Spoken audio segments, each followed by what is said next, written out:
Bonsoir mesdames et messieurs, bienvenue à votre rendez-vous hebdomadaire, l'invité de TR News. On a le plaisir de recevoir son Excellence l'ambassadeur de France, Monsieur Bernard Emié. Bonsoir à vous et merci d'avoir accepté notre invitation. Bonsoir madame et bonsoir à tous les téléspectateurs. Merci à vous. Avant de commencer notre débat, on va essayer de voir ce VTR préparé par notre amie Semira Ropei-Boukoj et on revient juste après.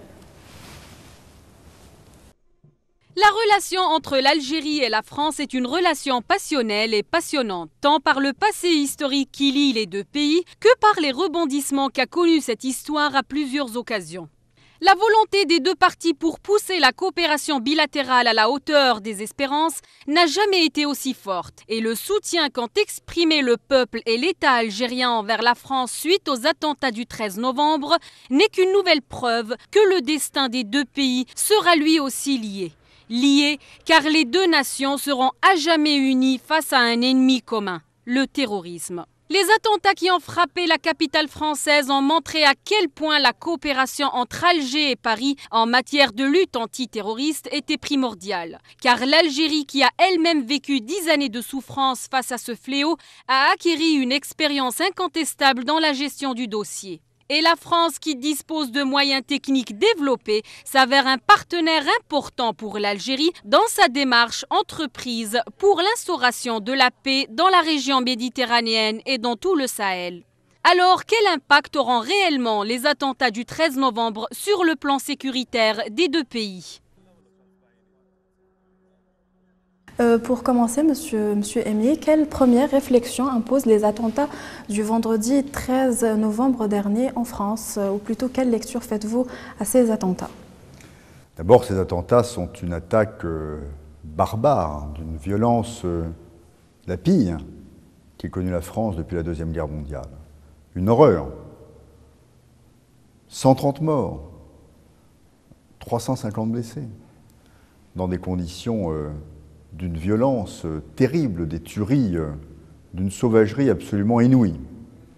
Donc la première réaction, c'est une réaction d'immense mobilisation de la communauté nationale française contre le terrorisme.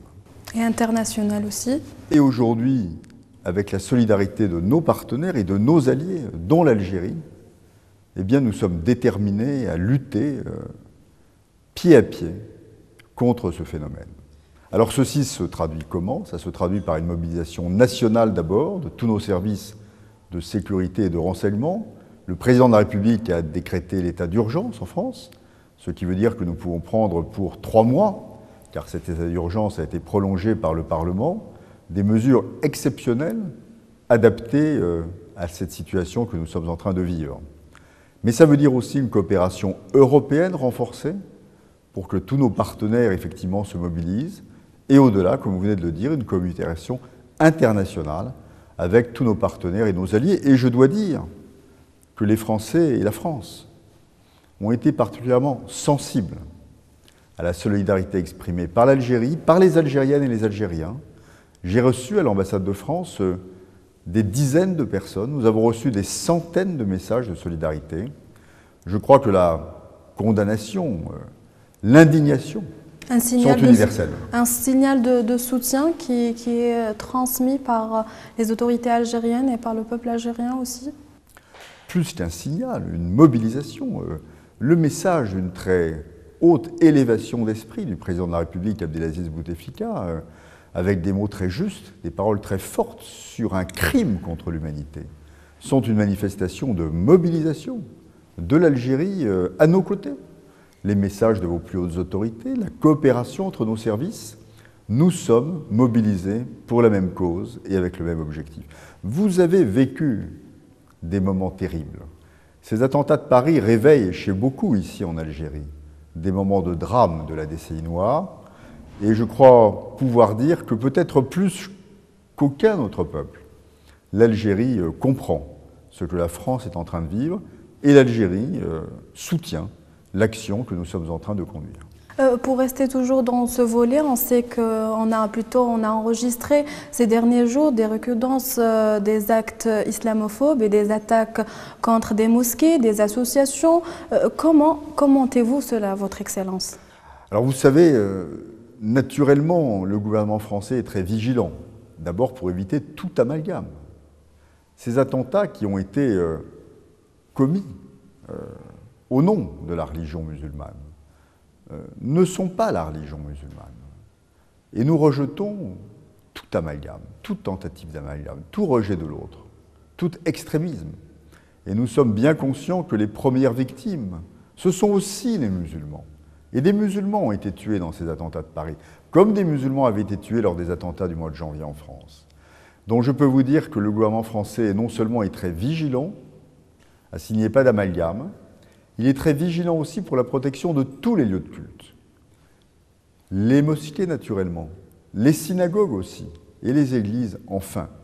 Et je peux vous dire que s'il y a temporairement une recrudescence des actes d'islamophobie, eh bien nous prendrons ça et nous prenons ça très au sérieux. Et nous nous mobilisons avec toutes nos forces de sécurité, avec les associations, avec les quartiers, pour éviter ce genre d'agression. Et je peux vous dire que le gouvernement français sera, dans la durée, très mobilisé pour que ce genre de manifestation d'islamophobie ne se multiplient pas et ne se reproduisent pas. Pour revenir un peu à l'Algérie, au lendemain des attentats, des folles rumeurs ont circulé au lendemain de ces attentats qui ont fait plusieurs morts à Paris sur une révision, voire même une suspension des visas Schengen.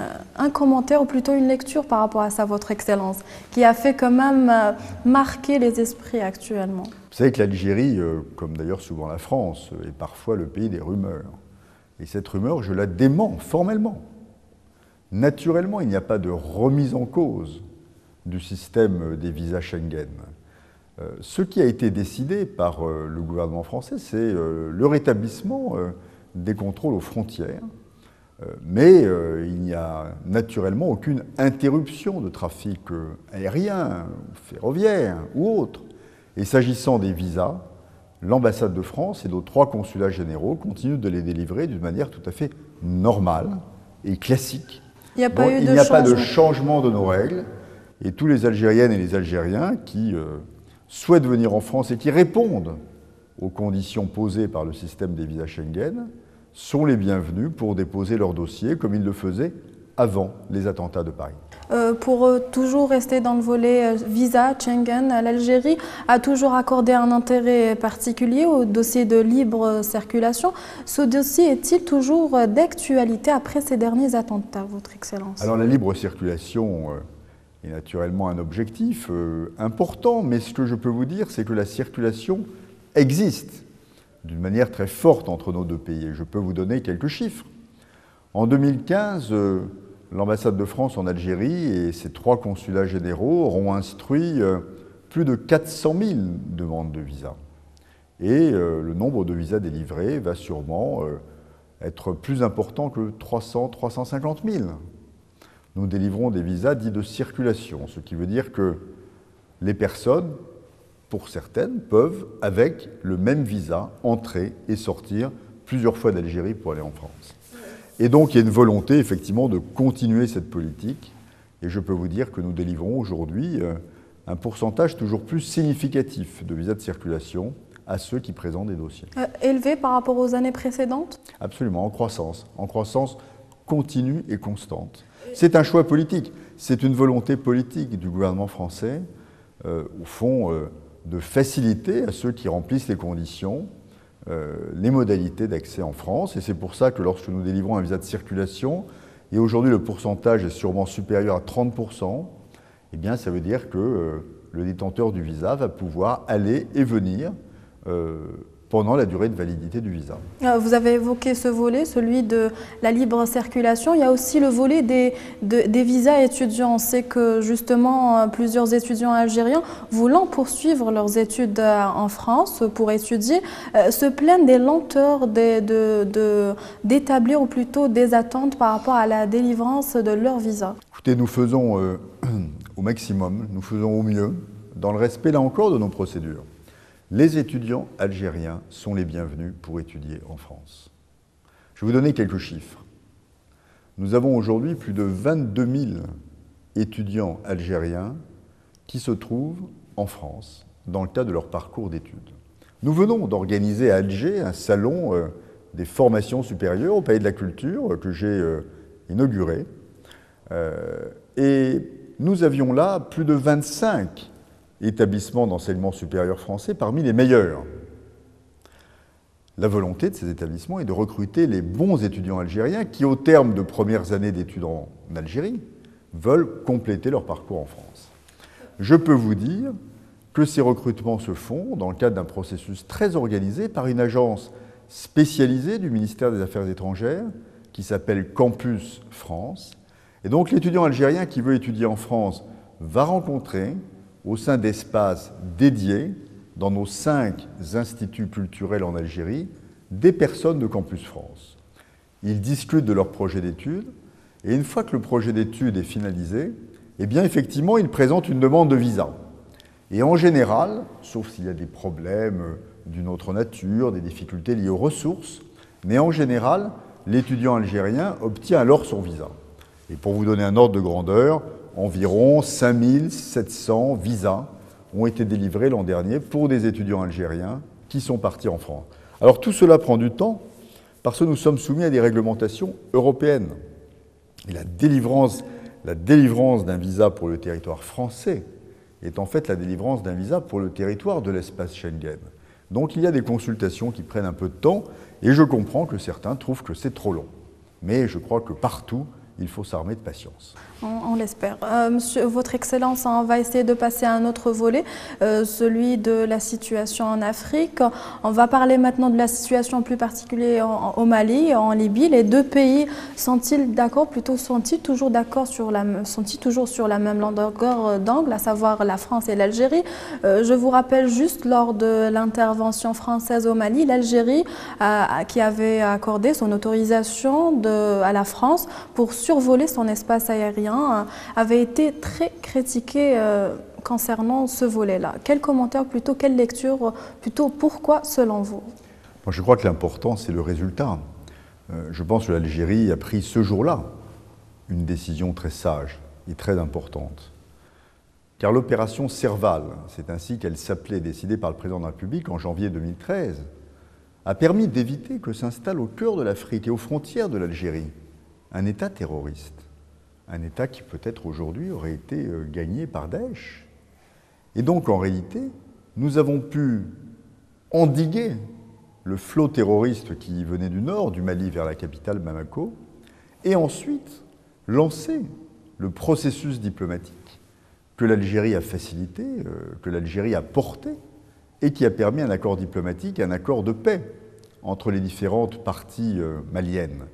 Donc, si vous voulez, c'est la combinaison de cet effort militaire français et ensuite des efforts diplomatiques de la communauté internationale réunis autour de la médiation algérienne qui ont permis de sortir dans la situation dramatique à laquelle nous faisions face. Je crois que c'est un travail tout à fait exemplaire et je pense effectivement qu'aujourd'hui, oui, pour reprendre votre expression, l'Algérie et la France sont sur la même longueur d'onde.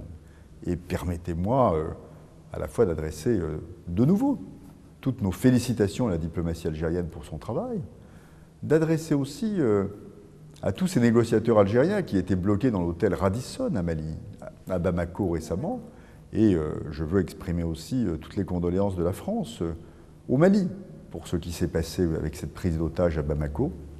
Eh bien, ces négociateurs algériens étaient l'équipe de négociation de suivi des accords d'Alger, et ils ont été effectivement mis en danger, et grâce au ciel, ils se trouvent aujourd'hui en bonne santé.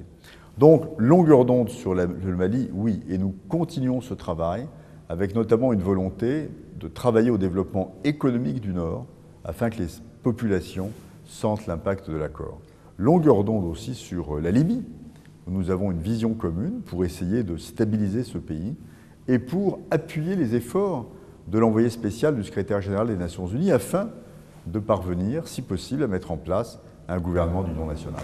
Toujours pour rester dans ce volet, on sait que soucieuse de la paix ainsi que la sécurité de ses frontières, l'Algérie ne cesse de déployer des efforts pour contribuer au règlement de la crise que secouent certains pays de la région, notamment le Mali comme on vient de le dire, la Libye aussi. La France qui a partagé plutôt cette vision de l'Algérie pour mettre un terme à la crise malienne, est-elle toujours prête à soutenir cette démarche, Votre Excellence ? Mais ce n'est pas un soutien à une démarche, c'est la même démarche. Ce qu'il faut comprendre, c'est que l'Algérie joue de ses atouts pour faciliter la stabilisation et la paix, que tous les pays de la région font la même chose, que la France fait la même chose. La France, membre permanent du Conseil de sécurité. Et donc, il y a des responsabilités historiques sur la paix et la sécurité dans le monde, et donc dans la région aussi. Donc, en réalité, nous sommes tous dans la même démarche, dans une démarche qui consiste effectivement à vouloir sécuriser l'accord de paix au Mali, afin que le Mali sorte de la situation de crise dans laquelle il a été, pour pouvoir se consacrer à son développement économique et à sa pleine réconciliation nationale. Et puis par ailleurs, en Libye, qu'il y ait une convergence de tous les efforts et que tous ceux qui ont une influence sur certaines parties libyennes, eh bien, mettent cette influence au service des Nations Unies, c'est-à-dire au service de nous tous, car les Nations Unies, c'est tous les pays membres de cette organisation.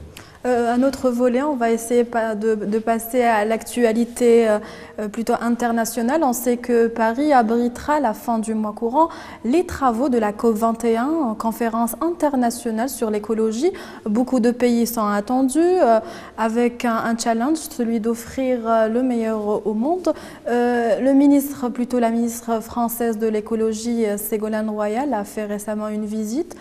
Qu'en est-il plutôt, de quoi a été question entre les deux parties, à savoir française et algérienne?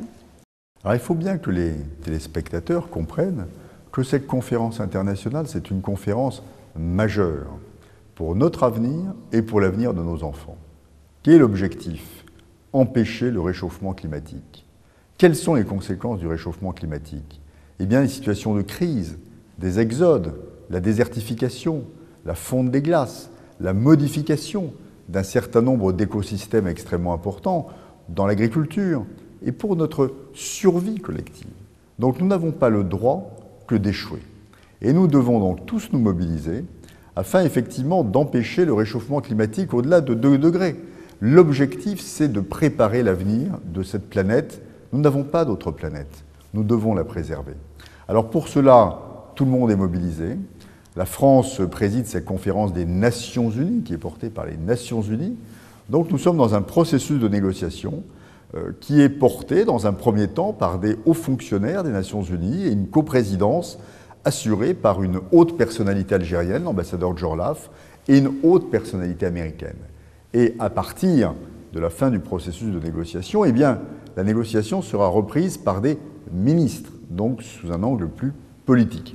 Madame Ségolène Royal, ministre de l'écologie et du développement durable, était effectivement à Alger pour rencontrer les autorités algériennes avec un objectif, d'abord les remercier, car l'Algérie, sous l'impulsion du président de la République et du Premier ministre, a décidé de pleinement s'engager pour la réussite de cette conférence qu'on appelle la COP 21. Et pour faire en sorte, effectivement, non seulement de présenter sa contribution nationale, ce qui a été fait début septembre d'une manière tout à fait audacieuse et forte, mais aussi pour exercer son influence au sein du groupe arabe, au sein de l'Union africaine, pour effectivement contribuer à la réussite de cette COP21. Donc là aussi, vous avez un travail en commun, une articulation des efforts. L'Algérie est dans une position différente de la France, mais l'Algérie a une vision stratégique, politique, environnementale. Elle a une vision aussi d'avenir de ce que doit être notre planète. Et l'Algérie est donc un pays très moteur dans la préparation de cette COP21. Et vous serez d'ailleurs représenté à l'ouverture de cette conférence, le 30 novembre, par le Premier ministre Sellal, qui ira à cette journée des chefs d'État et de gouvernement. Si on devait parler de collaboration bilatérale en matière de développement durable, est-ce qu'on pourra dire que les objectifs sont atteints? Alors, entre l'Algérie et la France, toujours. On peut dire effectivement que sur toutes ces questions liées au développement durable, liées à l'environnement, il y a un travail extrêmement important qui se fait d'une manière prioritaire sur la préparation de la COP21. Mais nous travaillons aussi sur beaucoup d'autres sujets. Nos laboratoires, nos scientifiques, nos techniciens échangent et coopèrent. Et au plan économique, car c'est aussi de l'écologie, eh bien nous sommes très présents ici, notamment dans le domaine du traitement des eaux. Et la CEAL, par exemple, à Alger, est l'objet d'une coopération entre une grande entreprise française et des entreprises algériennes. Y aura-t-il des projets futurs plutôt concernant ce volet-là prochainement, à part les deux qui sont déjà établis actuellement? Alors, il y a beaucoup de discussions sur beaucoup de domaines, effectivement, dans le domaine de l'environnement, dans le domaine du traitement des eaux usées, dans le domaine du traitement des déchets. Il y a beaucoup d'échanges entre nos pays, des projets qui sont de nature économique, mais qui contribuent naturellement à l'amélioration de la vie quotidienne des gens. Votre Excellence, vous venez d'aborder le volet économique. Après avoir parlé de politique, on va essayer d'aborder le volet économique juste après ce VTR préparé par notre ami Stamira Robey-Boukoch et on revient dans quelques instants. Redynamiser la coopération algéro-française en relançant les échanges économiques entre les deux pays semble être une priorité pour les décidants des deux rives. En effet, l'Algérie, avec son énorme potentiel, demeure un marché ouvert pour les opérateurs économiques. Et la France, qui détient un savoir-faire et une maîtrise parfaite des nouvelles technologies, reste un partenaire fiable pour l'économie algérienne, qui mise sur une réorientation et une diversification des ressources pour sortir de la dépendance énergétique, notamment après la dégringolade qu'a connue le prix du pétrole ces dernières semaines. L'Algérie, qui cherche un partenariat gagnant-gagnant, comme l'avait souligné à maintes reprises le président de la République Abdelaziz Bouteflika, ne veut pas faire de son économie un éternel marché pour écouler les produits importés.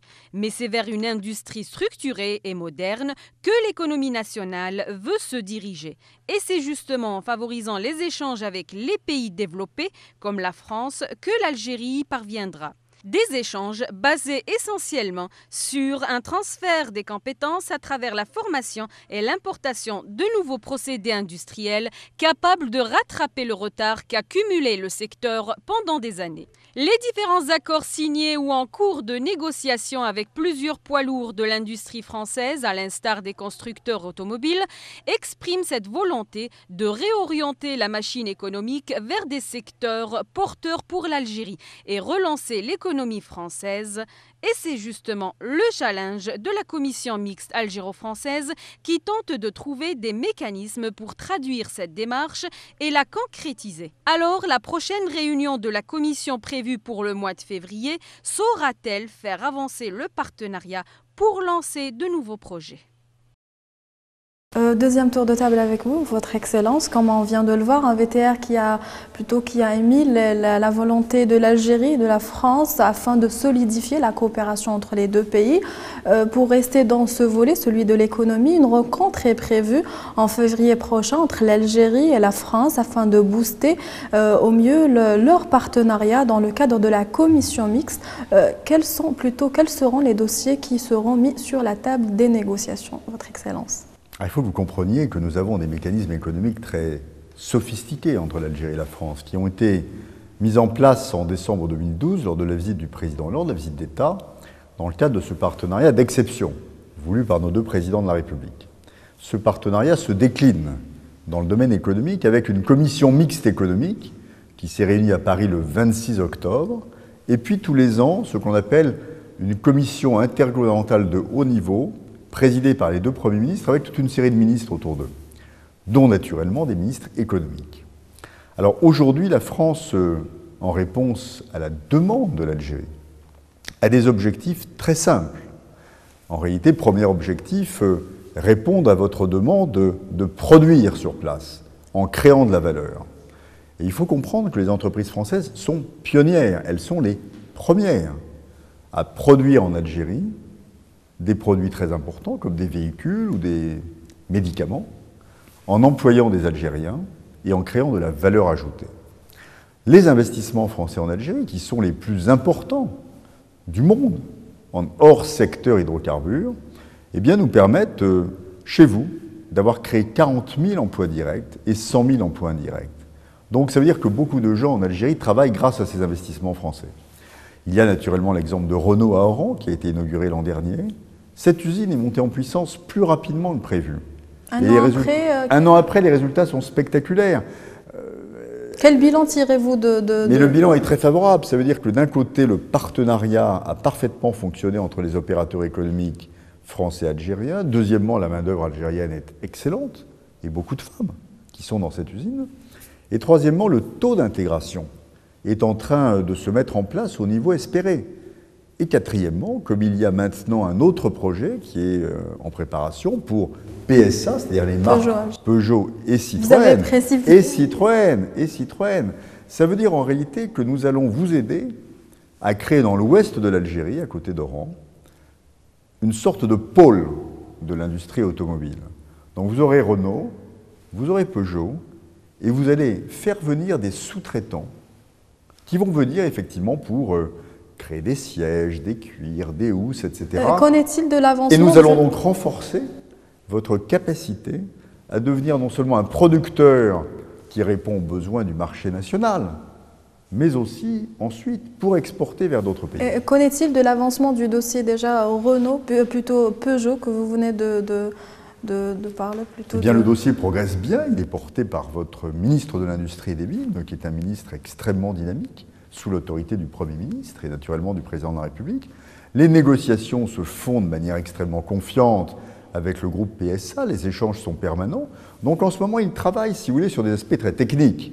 Le pacte d'actionnaires, les partenaires, les localisations. Tout ceci se fait dans un esprit de grande confiance. Et mon objectif politique est de parvenir, lors de la visite du Premier ministre français au mois de février prochain, à ce que l'on puisse, si possible, finaliser les contours de ce projet. Est-ce qu'on pourra s'attendre lors de cette rencontre, plutôt lors de la rencontre qui va se tenir à Paris, à la signature de cet accord? Inch'Allah. Je l'espère. Je crois que c'est très important. Mais il faut bien que vous compreniez que c'est un projet industriel porté par le secteur privé en France. Ça n'est pas une affaire portée par l'État. L'État français ne fait qu'accompagner les discussions qui ont lieu avec les opérateurs économiques. Votre Excellence, juste une question. Comment se fait-il que la France investisse beaucoup plus au Maroc et en Tunisie, alors que le marché algérien est plus important, avec environ 40 millions de consommateurs, avec un PIB par habitant de 4 110 $, l'un des plus élevés de la région? Il faut que vous compreniez que la France investit partout où il y a des opportunités d'investissement. Le monde de l'investissement étranger est un monde de compétition. Nous sommes dans un marché mondialisé. La France investit beaucoup au Maroc, car le Maroc est un pays accueillant pour les investissements étrangers, mais la France investit aussi beaucoup en Algérie.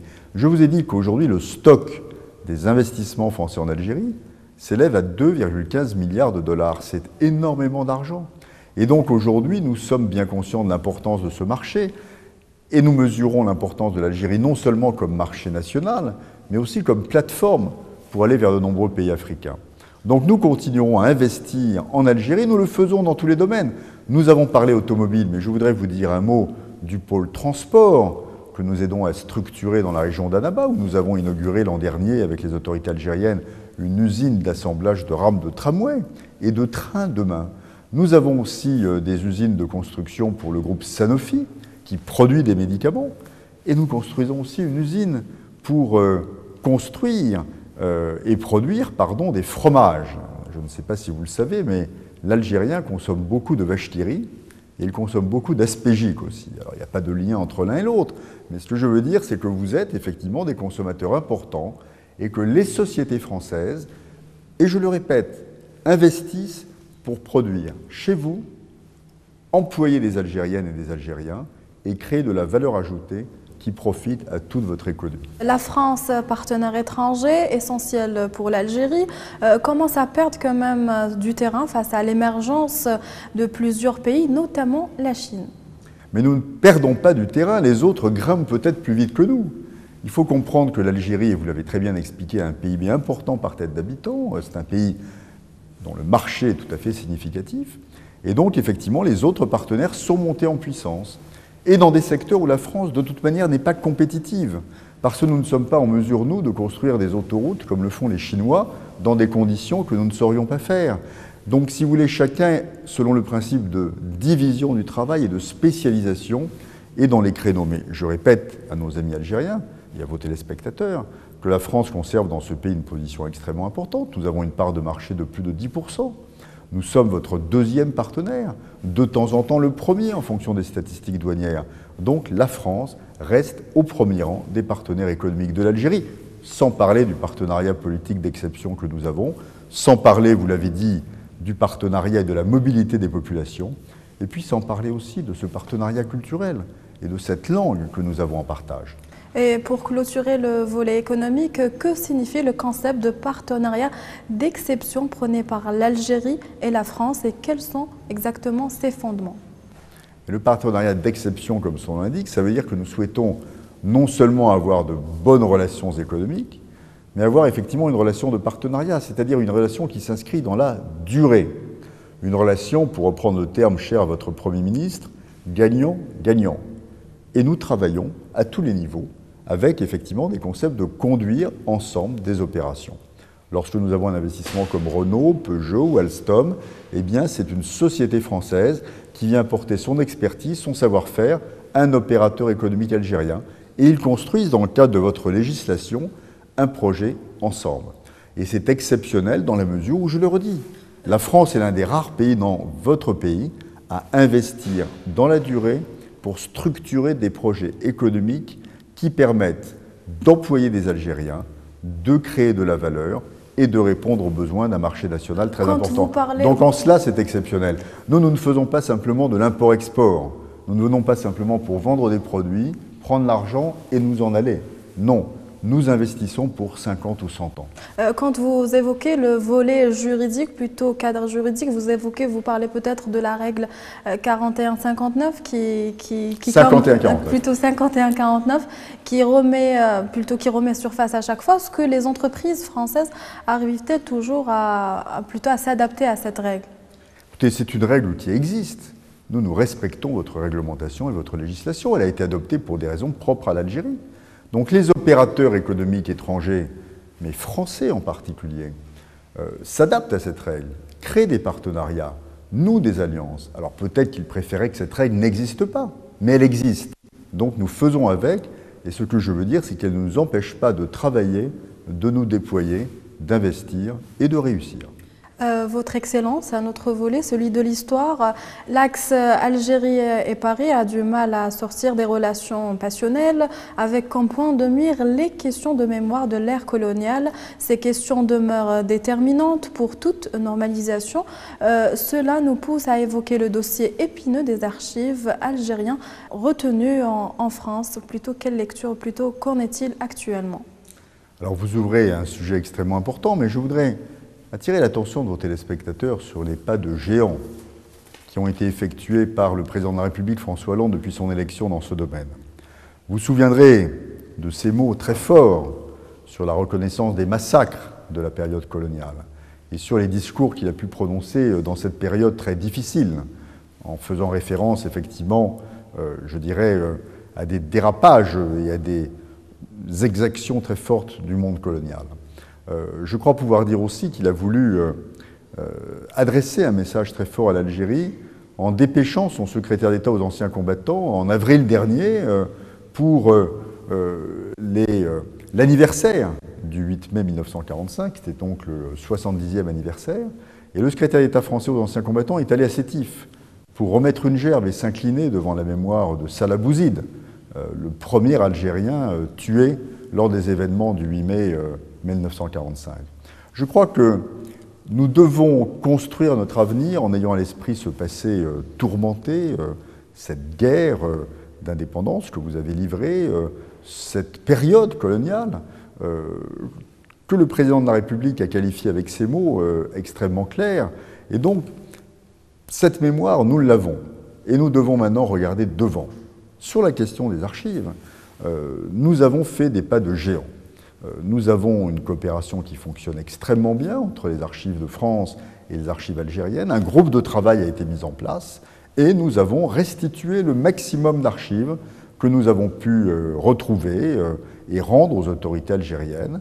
Il y a eu une réunion de travail récemment et les directeurs des archives de France sont venus avec des DVD, avec une numérisation d'un certain nombre d'archives. Ce travail se poursuit dans une volonté effectivement de transparence. Il y a des archives que nous ne pouvons pas rétrocéder à l'Algérie, qu'on appelle les archives de souveraineté, mais elles sont finalement extrêmement limitées.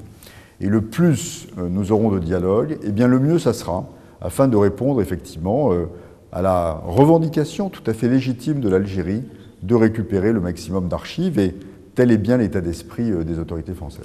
Votre Excellence, il nous reste quelques minutes. Comment peut-on évaluer la participation de la France lors de la dernière édition du Salon international du livre, sachant plutôt en sa qualité d'invité d'honneur? C'est moi qui devrais vous poser la question, comme consommatrice de livres et de SILA, et aux téléspectateurs aussi, la manière dont ils ont apprécié ce salon.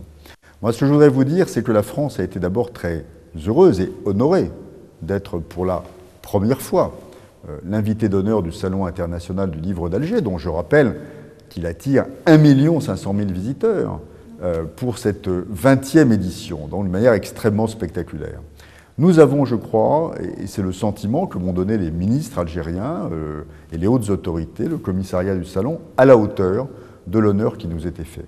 Plus de 70 éditeurs, grands auteurs, cinéastes, personnalités de la culture, patrons de chaînes de télévision sont venus à cette occasion en Algérie, et je citerai d'abord Mathias Sénard, qui a eu le prix Goncourt après être venu à Alger au Salon international du livre. Je citerai aussi des gens aussi connus en Algérie que Gilles Kepel, que Benjamin Stora, mais aussi Régis Debray, qui est venu animer un débat extrêmement brillant avec Kamel Daoud sur la thématique des religions et de la laïcité.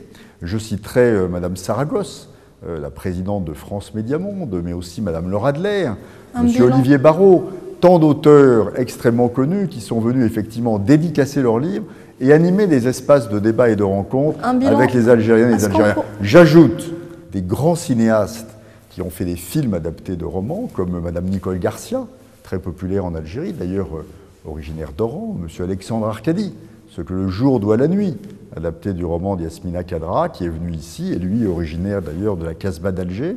Et puis aussi Madame Yamina Benguigui, grande réalisatrice, qui était d'ailleurs en Algérie récemment avec Monsieur Jean-Louis Borloo, mais qui est venue pour le Salon international d'Alger pour présenter son film Inch'Allah dimanche. On pourra parler de bilan positif Vous avez un bilan qui n'est pas positif, qui est extraordinairement positif.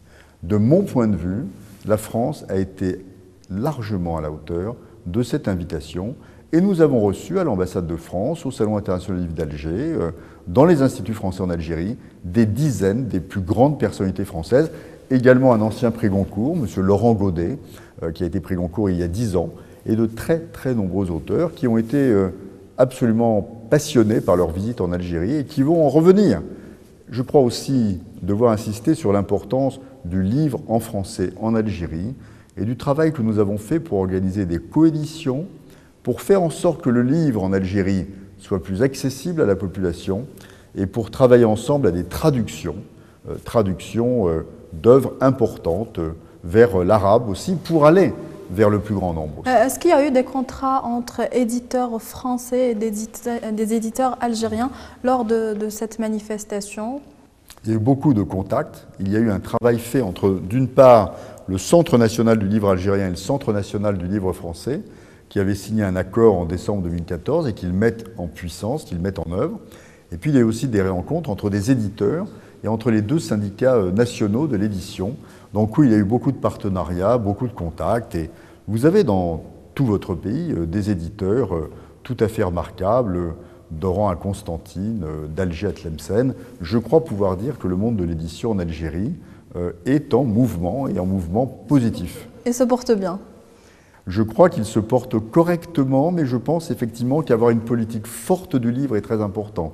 Et en ce sens, la loi sur le livre, qui a été votée cet été, lorsqu'elle entrera en application, aura un impact, je pense, positif pour que les Algériennes et les Algériens dans tout le pays, et pas simplement à Alger, à Oran, à Constantine, à Annaba, trouvent des libraires, et trouvent des libraires bien achalandés, avec beaucoup de livres en français et naturellement en arabe. Merci Votre Excellence. Et avant de clôturer, pour rester toujours dans l'esprit livre, un livre particulier que Son Excellence aime bien lire. Écoutez, moi je suis un lecteur régulier des mémoires de guerre du général de Gaulle, voilà, qui m'inspire beaucoup dans mon action.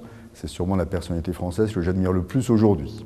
Et un plat préféré, plutôt un plat algérien de préférence? Le plat algérien, ça sera le couscous de Constantine. De Constantine. Voilà, parce que je trouve effectivement la semoule particulièrement délicieuse. Et une région? Je vais aller d'est en ouest. Je dois dire que j'ai une grande passion lorsque je suis allé visiter Béchar et Tarit, dans le sud-ouest de votre pays, qui sont des régions absolument magnifiques où on aurait envie de s'établir si on en avait le temps. On l'espère. Merci, Votre Excellence, d'avoir accepté notre invitation et d'avoir répondu à nos questions. Chers téléspectateurs, merci de nous avoir suivis. L'information continue sur ZN News et très bonne soirée à vous.